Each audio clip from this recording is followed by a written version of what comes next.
How to fix Capcut no internet connection problem.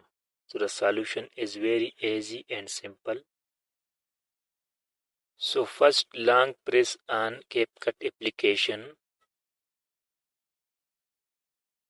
After that click on app info. Now click on storage and cache.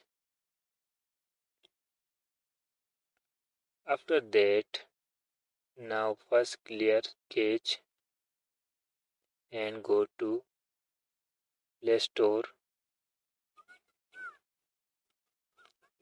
Now install this VPN. After installing, open this VPN